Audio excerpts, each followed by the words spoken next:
Ano sa palagay mo ang pagkakaiba ng faith and belief? Of course, parehas English. Pero malaki ang pagkakaiba. Kasi yung belief ay naniwala ka pero wala kang effort. Pero pag sasabing faith, naniwala ka pero mayroon kang effort. So doon napoprove kung gaano kalaki o kalalim ng paniniwala mo kung mayroon kang effort. Sabi nga ni Apostle Pablo sa 2 Corinthians chapter 5 verse 7, "For we walk by faith and not by sight."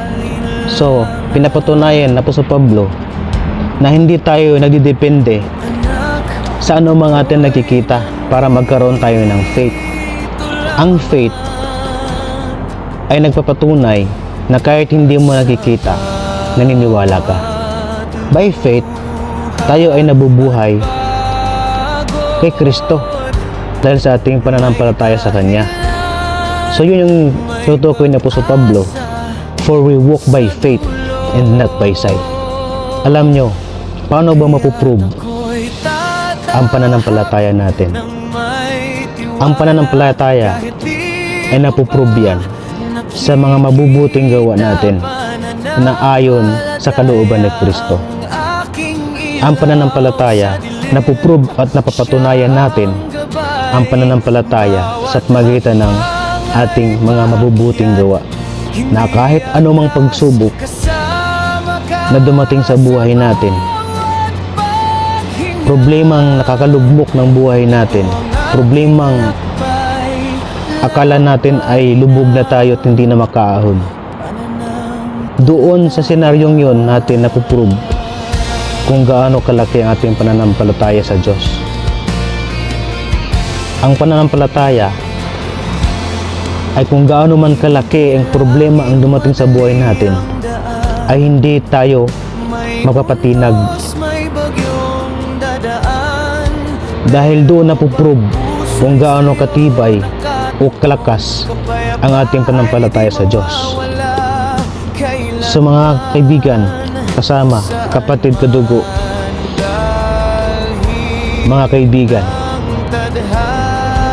dapat ituon natin ang ating pananampalataya sa Diyos. Huwag tayo magdedepende sa anumang ating nakikita sa paligid na mapatutuo lang na, oo, naniwala ako, pero wala ka namang effort. Ang nais ko lang is na maunawaan natin, mga kapatid, mga kasama, na ang pananampalataya ay hindi birong commitment natin sa Panginoon. Mga kasama, tayo dapat ay mamumuhay na may pananampalataya at sumunod sa kagustuhan ng Diyos at magbibigay kapurihan sa Kanya magpahanggang wakas. Ito ang aking lakbay, lakbay ng pananampalataya.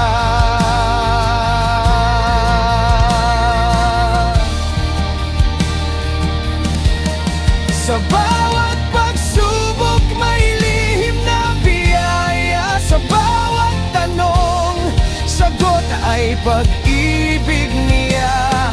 Hindi ako nag-iisa, di mawawala pag-asa kong mula sa Kanya.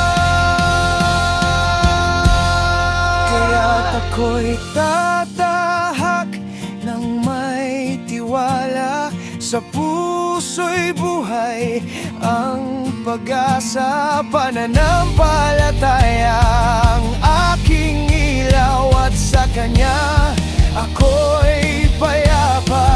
Bawat hakbang ay paakyat, hindi di atras, kasama ka habang buhay.